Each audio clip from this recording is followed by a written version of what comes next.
గా రాష్ట్రంలో ఎలాంటి పరిస్థితులు ఉన్నాయి, రాష్ట్రంలో ఏం జరుగుతూ ఉంది ఒకసారి గమనిస్తే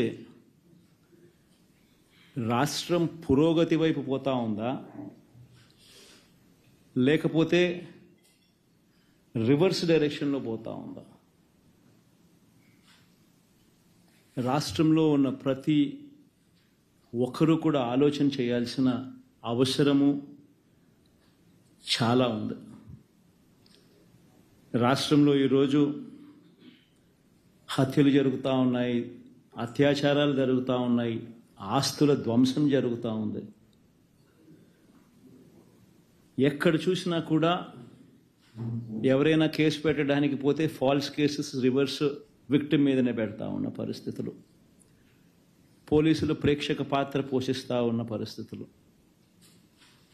ప్రశ్నించడానికి ఏ స్వరం కూడా ఉండకూడదు, బయటికి అడుగు పెట్టకూడదు అన్న దృక్పథంతో ఈరోజు అణిచివేసే ధోరణితో ఈరోజు ప్రభుత్వం పరిపాలన కొనసాగిస్తూ ఉంది.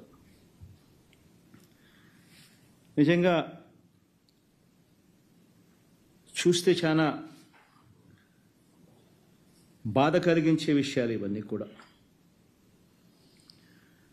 ఎక్కడైనా కూడా ఒక ప్రభుత్వం ఏర్పడిన తర్వాత ఒక ప్రభుత్వం 12 నెలల పాటు ఒక బడ్జెట్ ప్రవేశపెడుతుంది. ఆ బడ్జెట్ కూడా 7 నెలలు 12 నెలల కాలంలో ఏకంగా 7 నెలలు రెగ్యులర్ బడ్జెట్ కూడా ప్రవేశపెట్టలేని అధ్వానమైన పరిస్థితిలో ఈ ప్రభుత్వం ఉంది అని అంటే